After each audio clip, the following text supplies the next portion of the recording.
Boa noite. Boa noite. Hoje nós vamos falar sobre o Teatro de Arte de Moscou. Como, quando e por quem ele foi idealizado. E vamos falar também sobre a característica dos principais criadores, Konstantin Stanislavski e Vladimir Danchenko. Daqui a pouco, aqui no Ovo Repórter.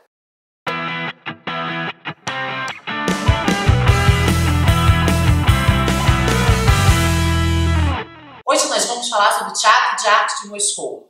E vamos direto para a Rússia, com a Catarina, que tem mais informações sobre essa belíssima obra de arte. E aí, Catarina, muito frio aí? Emocionada? Boa noite, Hélio. Estou emocionada.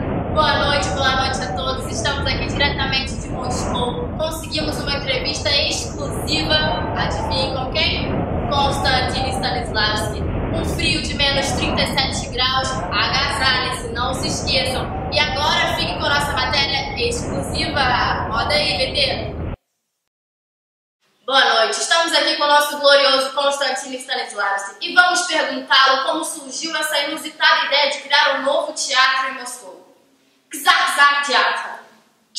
A verdade é que eu já estava planejando lançar uma companhia profissional de teatro. Todos sabemos que o nosso teatro está em decadência, não atrai mais as pessoas. É preciso recuperar a gloriosa tradição do teatro de Malho de Chaplin para poder deixar de legado para gerações futuras. Então decidi convidar o Vladimir Danchenko, um premiado dramaturgo de comédias populares, um crítico e chefe da seção de teatro da Escola Filarmônica de Moscou, para um almoço, e ficamos conversando por cerca de 18 horas. Ali, nós decidimos os princípios da nova companhia, que, ao contrário de outros teatros, seria de repertório e não de estrelas. Ou seja, você é o principal, mas amanhã você é o coadjuvante. Somente admitimos os atores que concordaram com essa política. Acima de tudo, o teatro deveria ter um papel social e educativo, aberto a todos, principalmente para a classe trabalhadora e operária. Um teatro popular. Vou perguntar para o Stanislavski agora como é a metodologia de trabalho entre ele e o Danchenko. Trabalhamos que Danchenko, Kravs,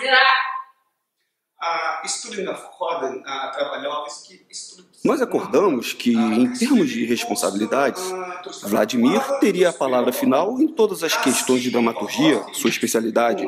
Já eu tenho a palavra final em todas as questões de encenação, a minha área de atuação.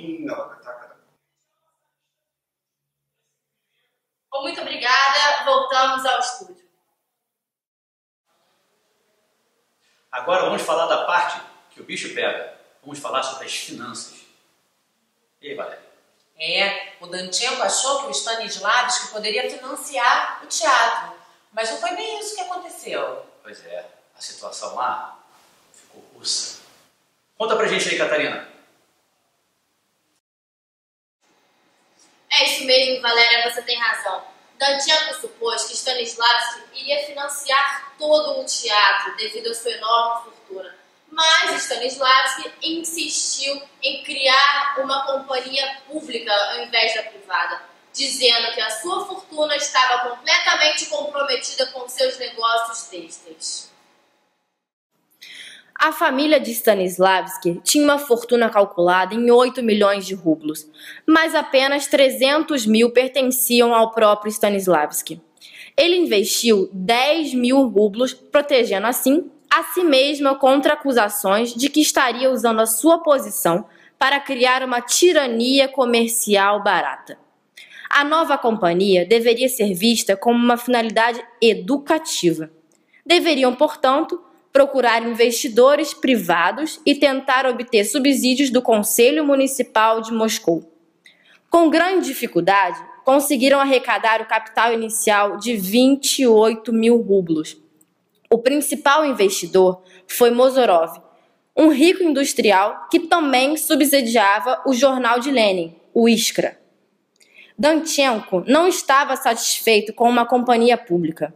Ele desconfiava da burguesia, inclusive do Mozorov, e temia que os valores artísticos pudessem ser sacrificados aos interesses comerciais e à qualidade ao lucro.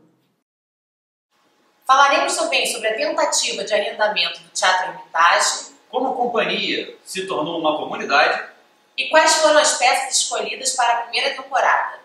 Com você, Catarina. Bem, é isso mesmo. Stanislavski negociou um arrendamento no Teatro Hermitage, mas esse não estava disponível durante o verão. Então a companhia teve que se locomover para Pishkino, aos arredores de Moscou, que ficava localizada a 30 milhas da casa de campo de Stanislavski. O próprio Stanislavski ia a cavalo todos os dias para acompanhar o ensaio da companhia.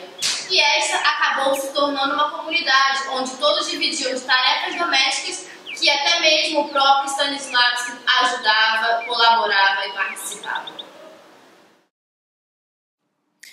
Gastou-se muito tempo na discussão das 3 primeiras peças que seriam ensaiadas.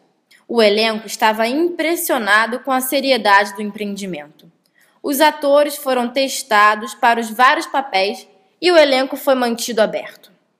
O repertório para a temporada de estreia foi composto por Czar Fyodor, de Alexei Tolstói, O Mercador de Veneza, de Shakespeare, Antígona, de Sófocles, A Estalajadeira, de Goldoni, Noite de Reis e O Sino Submerso, de Hauptmann, e, por fim, A Gaivota.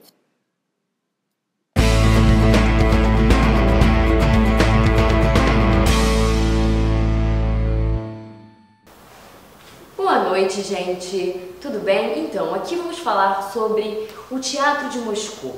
Como foi a inauguração do Teatro de Moscou, como foi a crise e o sucesso. Então, primeiramente, vamos falar sobre a inauguração do Teatro de Moscou. O Teatro de Arte de Moscou foi criado entre as 14 horas, no dia 22 de julho, às 8 da manhã, no dia 23 de junho de 1997. Por 2 homens que se conheciam profissionalmente, mas não eram e nunca se tornaram amigos íntimos. Konstantin, um magnata têxtil que, apesar de ser oficialmente um amador, foi o principal ator e diretor de sua geração. E Vladimir, um premiado dramaturgo, crítico e chefe da seção de teatro da Escola Filarmônica. De conhecimento comum que Stanislavski estava planejando lançar uma campanha profissional de teatro. Por 10 anos ele havia dirigido e financiado a Sociedade de Arte e Literatura, que, apesar de ser semi-profissional, havia estabelecido padrões de atuações que mesmo teatros como Marly não podiam igualar. As produções de Konstantin eram notáveis por ser trabalho de conjunto, a precisão meticulosa dos cenários e figurinos e seu senso de período histórico. Eles não eram dramas de costume, mas representações vivas de vida como experimentada no passado. Seu próprio desempenho não foi menos autêntico. Ele se recusou a estar em conformidade com a visão estereotipiada de personagens bem conhecidos, mas apresentou contraditórios seres humanos a lidar com problemas concretos. O artista queria recuperar outra gloriosa tradição, Marly e Chepkin, a entregá-la a gerações futuras. Nemirovsky estava no auge da sua fama quando o escritor premiado de comédias populares, o queridinho do público, da moda, mas como o resto da inteligência. Sua maior preocupação foi a reforma do teatro russo, em especial o teatro Maia. Como Ostrovsky, antes dele, apresentou planos para reorganização do gerenciamento, bem como para a formação dos jovens atores.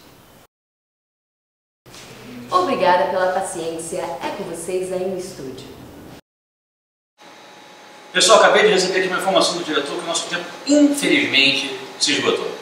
Então, no próximo programa, vamos fazer uma coisa diferente. Vamos fazer um programa aí, na sala de aula, um bate-papo interativo, discussões abertas, para tirar dúvidas de todo mundo e contar um pouco mais sobre a história do Teatro Moscou, porque não pode se contar nesse tempinho, né, Valéria?